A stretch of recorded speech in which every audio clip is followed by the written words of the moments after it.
Hi everybody, it's Steve from Heptars. In my previous video I was talking about business and it was just a basic introduction. But now, I hope you are ready to dive deeper. Please don't forget to hit the like, subscribe and bell icon at the end of this video. Let's start.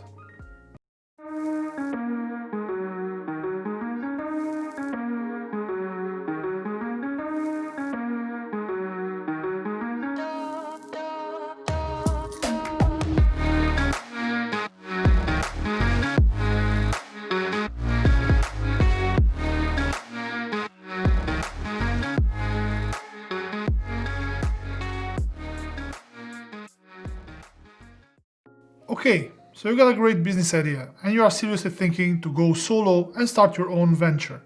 That's amazing. You are thirsty for freedom, adventure and enjoy the perspective of doing something on your own. But you don't know where to start or how to start. Where should you establish your business? How much money do you need to start? What is the product you should concentrate on first? You have tons of questions without an answer. And it's normal because you are in the beginning and you probably have no experience running a company. I guess you are really scared when you ask yourself these questions, and the vast majority of people will stall and decide to step back. Sometimes it is wise not to start a business, but not because you are afraid. If you take a well-documented decision not to start a particular enterprise because, for example, there is insufficient demand on the market or the current pricing on the market will not cover your expenses and will not allow you to generate a profit, or you may even generate a loss, then it's understandable. It is a very good decision. The reason why I'm here today is to help you take well-documented decisions and to help you forget about your fears. Now, there are 3 very important steps you must take before starting your business. And these steps are plan, and yes, you guessed it, plan. That's right. Don't even think on spending a penny before you have a very solid strategic plan. And you are probably asking now, okay, that's nice, but how should I create this so-called strategic plan? Well, here is a simple flow chart showing you how to complete this strategic or business plan. Let's have a better look at this chart and we will analyze each element one at a time. Today we will talk only about the external analysis. So, the first item you can see on the chart is the external analysis, and as I earlier said, we will detail this today. External analysis or environmental analysis is a complex process, and I will try to simplify it as much as possible. To help us complete this environmental analysis, we will use some frameworks like PESTEL analysis and Porter's 5 forces, or SWOT, which stands for Strengths, Weaknesses, Opportunities and Threats.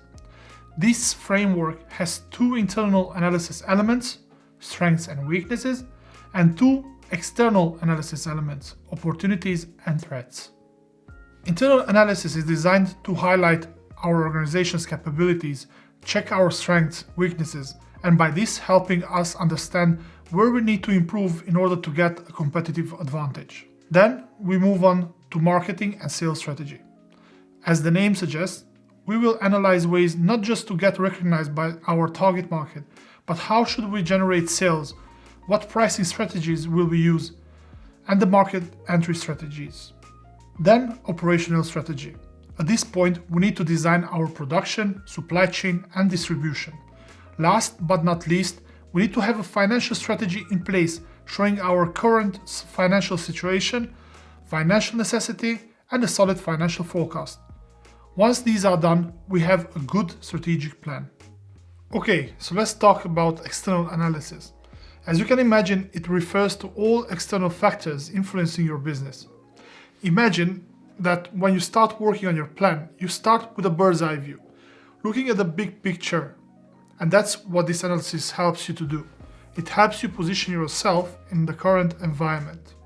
As I mentioned in the previous video, one of the most important elements of the external analysis is PESTEL analysis, where PESTEL stands for political, economic, social, technologic, legal, and environmental. These are all macro factors influencing any business. Doesn't matter if you will open a corner store or you will grow to become a multinational company. Each of these factors will influence your company in one way or another. Of course, the impact is different depending on the size of your business. So let's see what a pestle analysis is. At the end of this series, I will prepare a tutorial to show you how to use these frameworks and tools. So starting with the political element. There are several factors we take into account when we analyze the political environment of a certain region. For example, political stability, level of corruption, level of bureaucracy, tax policy, governmental incentives, grants and subsidies, ease of communication between businesses and government, trade restrictions, tariffs or labor law. How can these factors affect your business?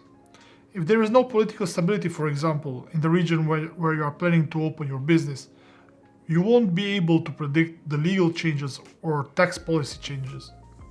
You might be trading legally something today, a good or a service, and maybe tomorrow the government will decide to make that good or service illegal, or you will need to fulfill some special conditions to trade them.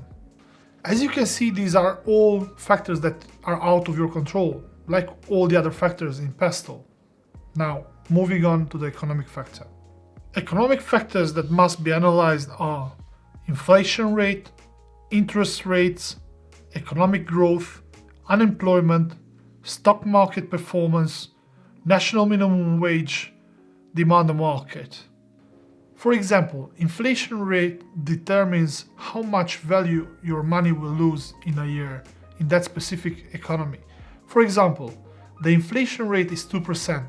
If at the beginning of the year you have $100, at the end of the year, these $100 will be worth only $98. The higher the inflation rate, the less your money will be worth by the end of the year. Usually, for businesses, a balance between a low and high inflation rate is the best. Too low inflation rate and the consumers will save their money and spend less. Too high inflation rate and people will spend a lot, but they will try to buy goods and commodities that are holding their value, like gold. Let's see some of the social factors worth mentioning. And these are education and career trends, public taste, public attitude towards change, buying and spending habits, and culture and beliefs. So, how will the social factors influence your business? Well, for example, education and career trends. If you are thinking to start a business consultancy company, you need highly educated and experienced individuals. If you establish your business in a region where there is easy access to high quality education in business management, you will probably have a very rich talent pool from which you can choose your employees. Or if we think about public attitude towards change, for example, you want to develop a new product or improve an existing one. If public attitude towards change is negative, you will have a very hard time selling your product. This is true about conservative cultures, where people like to stick to what they know. Now, moving on to technology factors, and some of them are market awareness and acceptance of technology, automation costs and benefits, technology adoption, tech infrastructure, tech trends, communication technology development level. Let's take one of these examples to see how it can influence your business. For example, if the society has a high market awareness and acceptance of technology, it will ease your job to sell your products and services because you can use digital environment as a sales and promotion channel. The legal factors are very important and they are closely entangled with the political factors. Some of these factors are health and safety regulations, employment law, or competition law. In very well-developed countries, these laws are well defined and it makes it easy for companies to comply with.